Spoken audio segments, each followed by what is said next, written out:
Hello, it's me. I'm B. Welcome back to B Bread Games, the channel where I don't know. It's been an extra week, so I'm really about to be cooked with memorizing stuff in this game. I don't know, but I was on vacation, and the night before I left is the night I usually film, and I was like, I don't feel like it, so I didn't. But now I'm here. And honestly, I kind of didn't feel like it this time, but I really want to finish this game. So yeah, we gotta lock in. Which is to say that I'm gonna do the same amount of gameplay each time. I'm gonna do one session each time. I'm not gonna... Whatever though. But we'll get it done. Eventually, we're gonna be done with this game. And I am enjoying it. It's just like... I said this before. I think I said this about the other game, Mythic Coffee House. I'm so used to playing games just in single sittings, basically. Well, not really single sittings, but you know, like I can knock out a bunch of it at once and then move on. But it's different now because it would be easier to do it like this because it's minimal, recording and also minimal editing and also less time to record, which is good because I don't have as much time in the day. Anyway, none of that mattered. We're a minute and 30 seconds in and I haven't said anything. Welcome back to Vampire Therapist. Last session was Medi, so we're gonna get back into another session, and I'm not gonna remember vampires, but getting therapy myself sometimes ain't much fun. I understand. Looking in the mirror is difficult for any human, much more so when they don't cast a reflection. Ha ha ha. You ain't kidding. It just seems like there's always work to do, you know? Like my walking in the woods for 90 years wasn't nearly enough time. I dare say you are correct. How many woods do you walk in for 90 years? We must never cease our walking in the woods. There is no mystery deeper than that of our own existence. Where do vampires come from anyway? Well, Samuel, when two vampires love each other very much... Come on, boss, that's not what I'm asking. Where do we come from? The answer to that is much older than recorded history, my friend. But let us focus on you. I want to know about the first vampire. We should start with some meditation and determine what thoughts are most important to you right now. Okay. Close your eyes and envision your place of comfort. Eyes closed. I ain't good at being a therapist. No, I forgot how to do this. Is my hat weird? No. Ich bin Sam. Ich bin ein cool man. Alright, I forgot how to Election looks breathe. real bad back home. There we go. Dr. Drain thinks I'm brain damaged. Why'd my mama have to marry that asshole?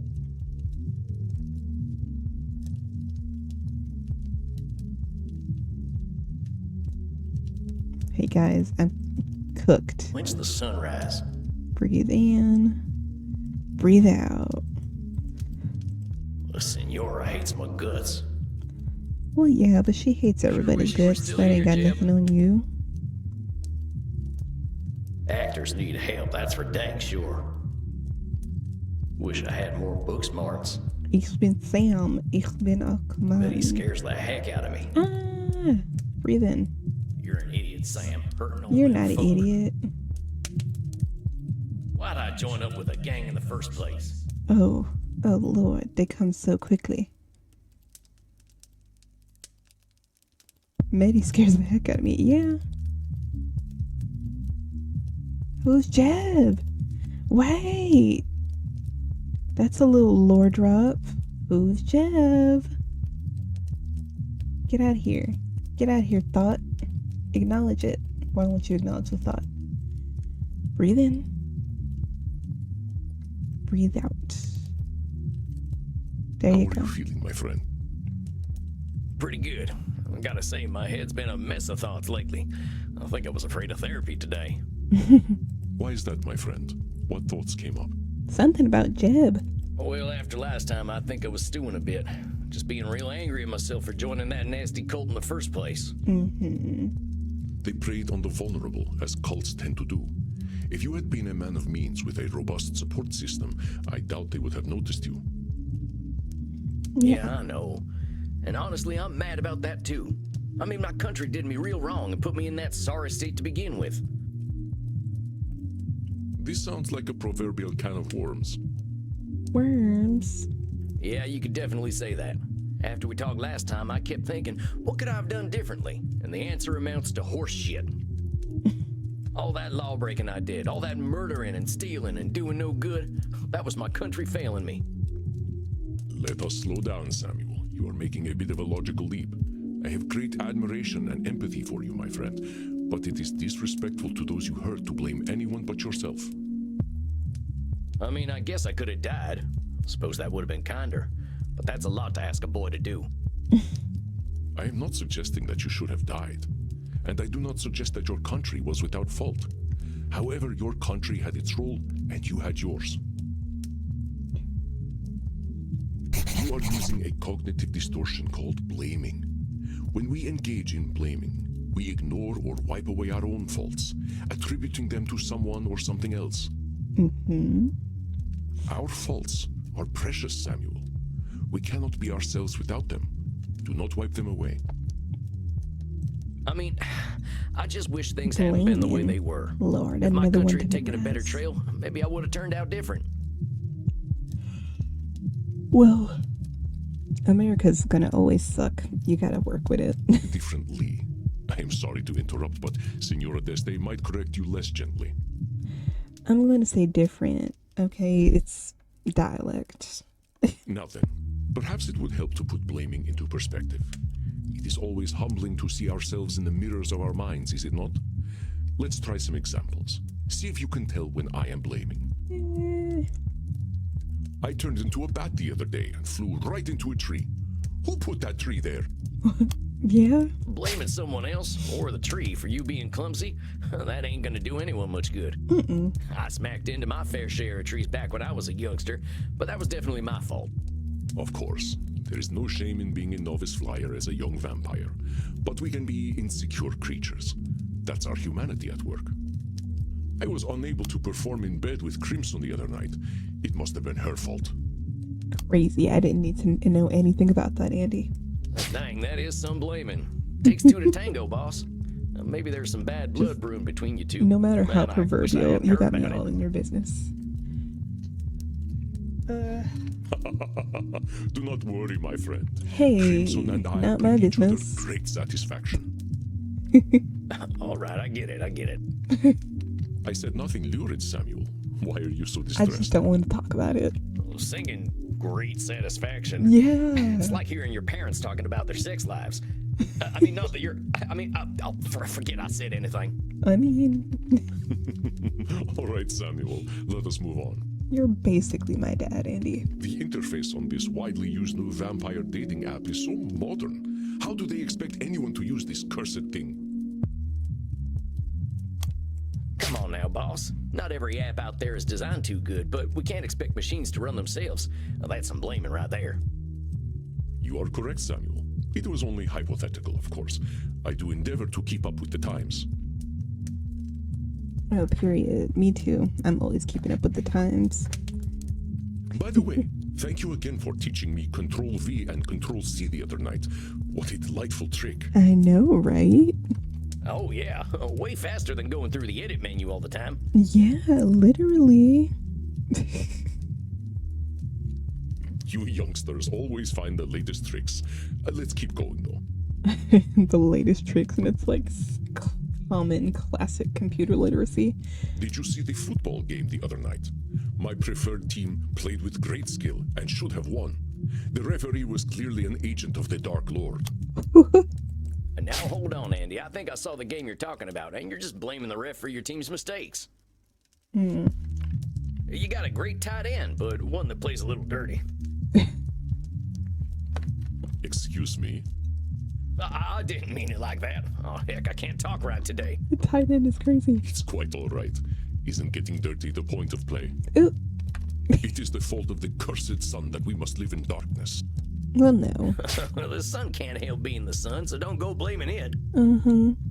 All up in the sun's business. The way I see it, we got our place. That ain't nobody's fault. Well done, Samuel. Perhaps the sun is even more brilliant in our memories, and seeing the real thing would spoil it. Yeah. I just wrote 2 essays trying to do this. Well, that's one way of thinking about it. I think I I'm get like it. writing I ain't something trying to and erase playing what at the I same did. time. I have limited I'm just time bitter today, that I felt guys. like I had no choice at all.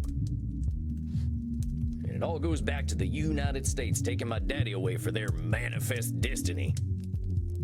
I'm mad at him too, dying for his country. What kind of nonsense is that? How'd his country pay him back? Who is dying for their country these days? Crazy work. By making my poor ma marry a drunk who beat the daylights out of her and his kids? Ain't no damn wonder I turned out the way I did. Oh, Sam. That must have been devastating, Samuel. Countries are not human. They cannot feel. And stories such as yours prove it. I mean, what the hell, Andy? My daddy's corpse didn't give a shit about no United States of America. It's kind of funny when you think about it. He died fighting the British so the U.S. could say they own Missouri. Who the fuck cares? Literally. I'm telling you, Andy, the best thing about being dead is realizing how little that nationalism crap matters. Exactly. Desire for identity can create monsters worse than we. What happened after your father died? Well, we didn't have nothing. The money was running out, so my ma got married to a hard man who drank even harder. He beat up my older brother, Jeb, for fun. Once Jeb started fighting back, dear old stepdad So came for that's me. who Jed And that's is. when my brother killed him. Ooh. Get it, Jed. It sounds like a tragedy from my own country's mythology. I am sorry that such a thing happened to you, Samuel. Your brother was brave. No kidding. We went on the run together, but he was the one who kept us alive and fed, mostly through stealing and begging. Once we stopped being cute, begging didn't work anymore, so we moved up to robbing and killing. Killed my first man at 12, and then it got a little too easy. Well, That is young. I cannot imagine how difficult that must have been, Samuel. My country asked me to kill at 20, and I still remember how devastating it felt. Yeah, well, nobody told me to do it. Like you said, that was all me. I don't think anyone was surprised either. When my brother and I rode into a town, you should have seen the way people looked at us. They knew we were trouble, and we were determined as hell to prove them right. Aha, a moment, Samuel. I believe this is an opportunity for some growth. ooh, I just got some nasty chills. It's them distortions again, huh? To err is human, as they say. Do not be discouraged. There is something in what you just said that you cannot be sure of. Can you tell me what it is?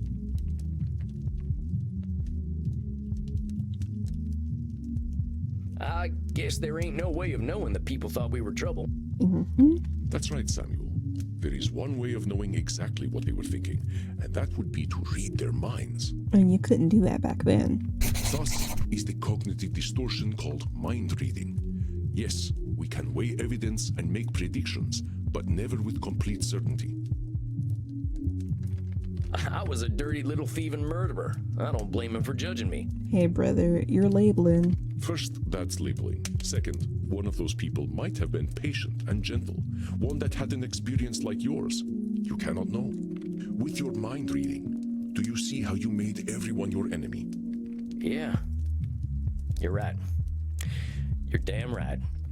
No one expects a child to be perfectly aware of themselves and the world, Samuel. Remember, start with compassion for yourself. Poor Sammy. Here, let us do an exercise to help you recognize mind reading. Jesus Christ would have disliked the idea of anal intercourse. Hey, that's not his business.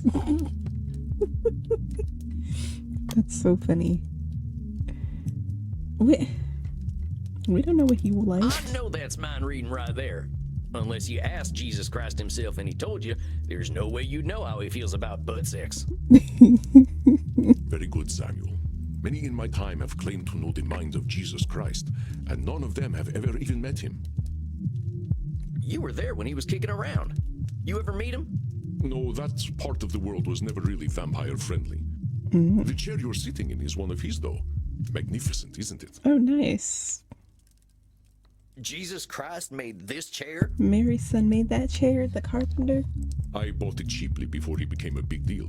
He was certainly ahead of his time as a carpenter. For sure. Dang. Now I feel awkward sitting in this thing.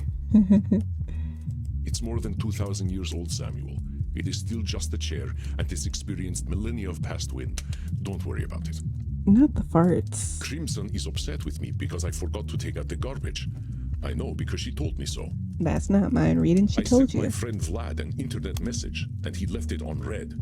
He must hate me. You don't know. He might be busy. That's some mind reading for sure. There's no way you know what Vlad's thinking. Maybe he wasn't ready to answer, or maybe he forgot. Mm-hmm. Excellent, Samuel. That's correct. There are endless reasons why Vlad would leave my messages on red, and only Vlad knows them. Reading too much into an internet message is a massive waste of time. Now, the Pony Express was a lot healthier, I think. This internet stuff makes people get real nutty. Mortals are in more of a rush than we are, I'm afraid. Let us continue. One of the patrons of my club was having dirty thoughts about me. I know because I read his mind with my vampiric powers. Okay, well, that's not that kind of mind reading. I told our bouncer Bert a funny joke the other day. He was quiet but very amused. Well, how'd you know? This seems like mind reading, but it's kind of a positive kind of mind reading. How the heck would you know if Bert was amused by your jokes? That's clearly mind reading. Just assuming. You are correct, Samuel. No one knows what Bert is thinking. I like to think he dreams of butterflies, but who can say? Not butterflies. Dang, where can I pin this? Okay. I don't think he's thinking of butterflies. I have this necklace that's all tangled up, and I gotta untangle it, but I keep getting frustrated every time I try. So right now it's just hanging up by magnets. Yeah, I guess so. I believe you now understand that mind reading may have closed the door on some opportunities for you. For sure. I suppose. I can't really know either way, but I guess that's the point of all this. Knowing what's real and what's not. Exactly, Samuel. So tell me, what happened to you and your brother? You don't know already. I thought we were famous Wild West outlaws. They called us the Handsome Boys. The on Handsome account of the fact Boys that we is were young crazy. and good looking. I think we made as close to a living as possible while keeping up a life like that for some 35 years. They stopped calling us the Handsome Boys eventually. Mostly they just called us those two sumbitches. Jeb and I married a pair of sisters, even talked about settling down in some kind of fashion. I guess we got greedy though. One last big job, as they say in the pictures. Met this fella in a saloon who'd heard of us. Went by Ernie. He said he'd help us take down the Pioneer Missouri Bank.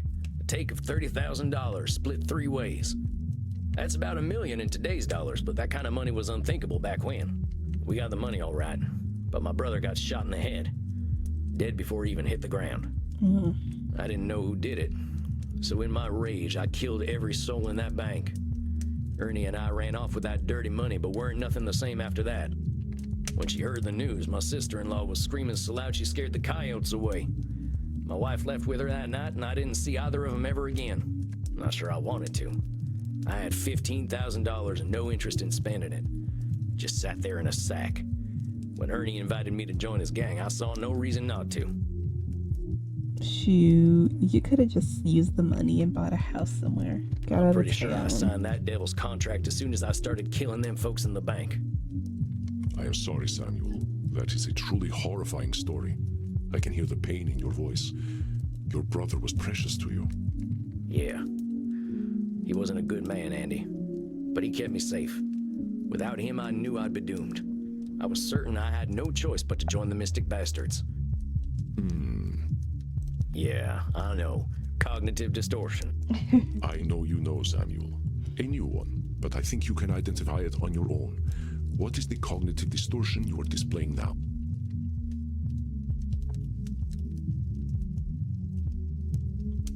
I was so sure I was right to join the Mystic Bastards. Ain't nobody could have convinced me otherwise. Mount Trucker.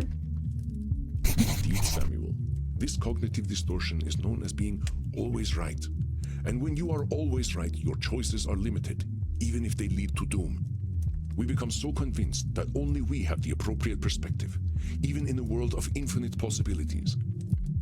One would expect immortals to be immune to this distortion after seeing their beliefs challenged over generations. but we are just as susceptible to being always right. Let's try some examples so you can identify when I am always right. I have the experience of ages. My authority cannot be questioned. You haven't experienced everything. Okay, Boomer. Excuse me? Okay, Boomer. Just something I hear the kids say when old mortal folk are acting like they're always right.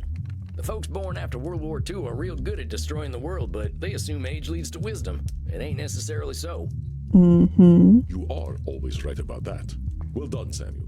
With my multi-generational economic expertise, I am confident that market conditions will result in mass layoffs in the next quarter. Well, that just sounds like applying knowledge. I know that turning another into a vampire inevitably results in resentment.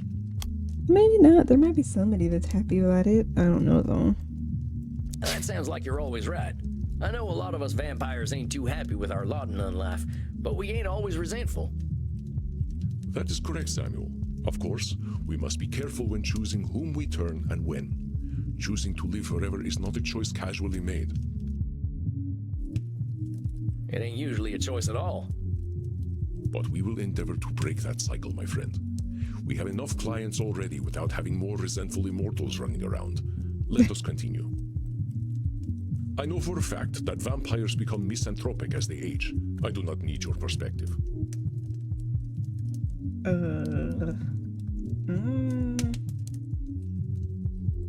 Well, it would help if I had the definition of misanthropic. You know what's crazy? It's like one of those words where I know what it means, but when I'm presented with it, my brain is like, what? Oh, okay, yeah. Not necessarily. No. And now hold on, you ain't always right. You think we're gonna turn And into for anyone who misanthropes is didn't limiting you know, from making it's new one vampires. who hates or But that's mistrusts just your humankind. thinking. Definitely one of those words where a lot of words, like when you kind of grow up reading and that's how you get most of your vocabulary, you learn everything through context clues rather than the exact definition. Misanthropic is one of those words. It's definitely one of those words. Very good, my dear Samuel. Caution is warranted when bringing a new soul into the dark, but I must consider perspectives other than my own. I have not had much good fortune with my children of darkness, but I am indeed not the only judge of character. You got kids, Andy? I had many dark children before I recognized the gravity inherent in doing so. You were just turning everybody. I only wish more of my brethren could learn what a responsibility it is to begin the unlife of another. I know the internet is a passing fad. I have seen technology come and go, so I can trust my own expertise. I think you're doing a little always right there, Andy. A lot of folks had unwavering confidence that the fax machine was gonna stick around forever, but they weren't right neither. Truly? I still use my fax machine. It is the preferred mode of communication among vampires here in Germany. A worm? Heck, I guess that just proves no one is always right about technology. Yeah. I think I get it, boss. If I had found folks to listen to other than myself, maybe I wouldn't have joined up with Ernie's gang. Perhaps, perhaps not. You had plenty of reasons for making the choices you made. Reflecting on them is what helps us to grow. Yeah, I'm a lucky fella all in all. I did some stuff with those vampires that I was pretty sure erased any humanity I had left, but I was wrong. Them transcendentalists I hold up with were ready to help me no matter how nasty I was. And I know I've done a lot of thinking on my own, but I owe them everything. I've done a lot of thinking on my own, but I owe them everything. Is that so, Samuel? Can you point out your own distortion there?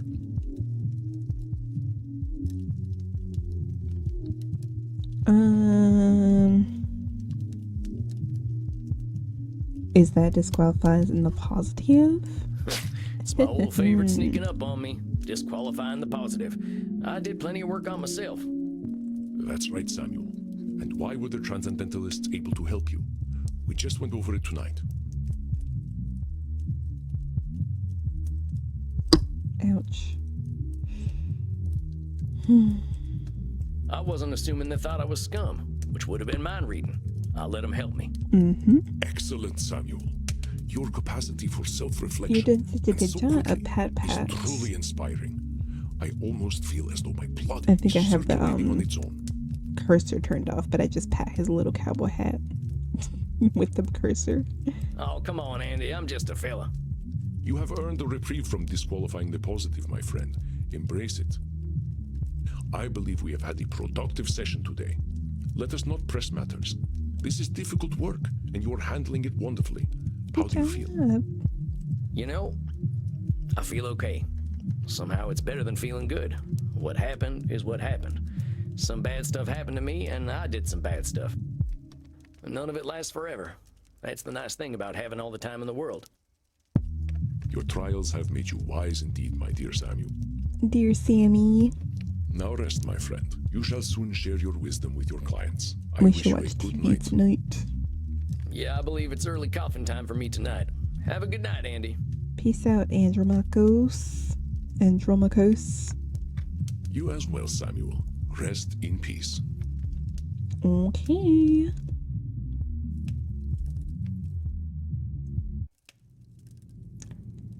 Alright. Samuel, greetings. So, You look a bit pale. I'm May I gonna end offer it you something here. to drink? That's it for this time. Thank you so much for watching this episode of Vampire Therapist. I'll see you next week, most likely. That's the ideal. That's my goal next week. Maybe even Saturday. We'll see how I feel when it's Friday filming time. We'll see. Thank you for watching. I hope you have a great day, night, or evening, or whatever.